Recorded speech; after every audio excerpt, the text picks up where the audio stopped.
Posisi cadangan devisa Indonesia pada akhir Januari 2025 tercatat sebesar 156,1 miliar dolar Amerika Serikat, meningkat dibandingkan posisi pada akhir Desember 2024 sebesar 155,7 miliar dolar Amerika Serikat.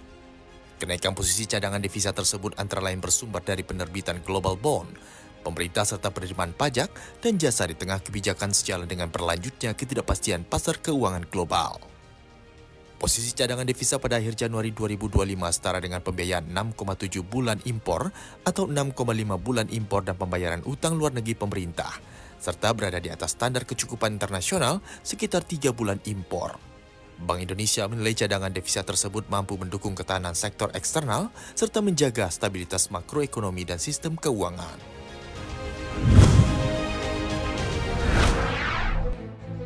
Kabar baik, Menteri Keuangan Sri Mulyani kembali memperpanjang insentif pajak untuk kendaraan listrik.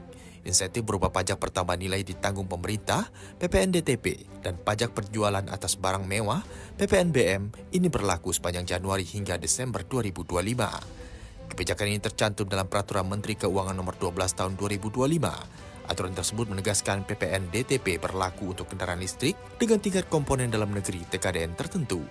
Jika nilai TKDN kendaraan listrik roda 4 paling rendah 40%, maka PPN DTP sebesar 10% dari harga jual.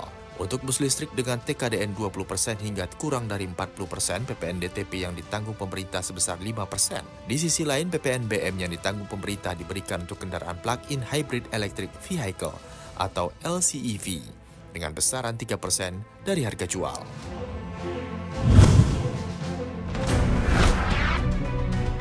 Gaji ke-13 dan 14 aparatur sipil negara diisukan tidak cair membuat gaduh masyarakat. Isu itu dibantah keras oleh Menteri Keuangan Sri Mulyani. Sri Mulyani menjamin tunjangan hari raya atau THR dan gaji ke-13 aparatur sipil negara termasuk pegawai negeri sipil sudah dianggarkan oleh negara. Hal senada juga disampaikan oleh Kepala Kantor Komunikasi Presiden Hasan Nasbi. Ia menyatakan gaji ke-13 dan THR merupakan hak PNS dan tidak masuk dalam anggaran yang dihapus akibat efisiensi APBN 2025. Meski Presiden Prabowo Subianto menginstruksikan efisiensi anggaran hingga 306 triliun rupiah, belanja pegawai tetap dipertahankan.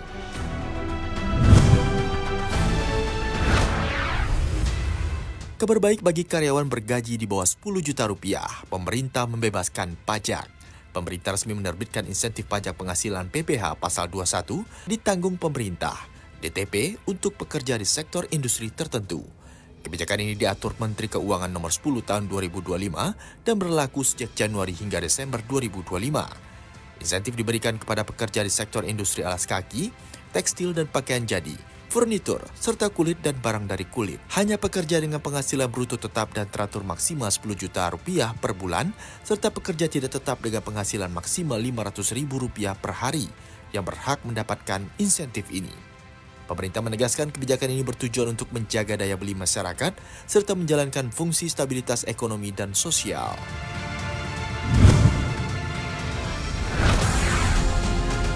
El Salvador resmi mengurangi penggunaan Bitcoin sebagai alat pembayaran resmi. Kebijakan ini diambil setelah tekanan dari Dana Moneter Internasional atau IMF. Pemerintah El Salvador mencabut aturan yang memungkinkan pembayaran pajak dan transaksi pemerintah dengan Bitcoin.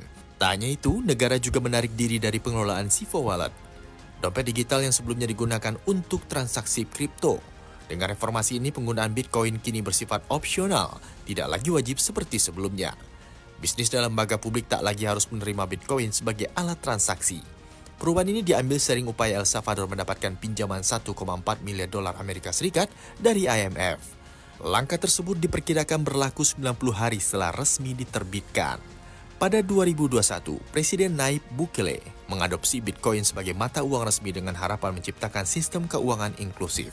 Namun tekanan global dan resiko ekonomi membuat negara itu kini kembali ke sistem keuangan konvensional.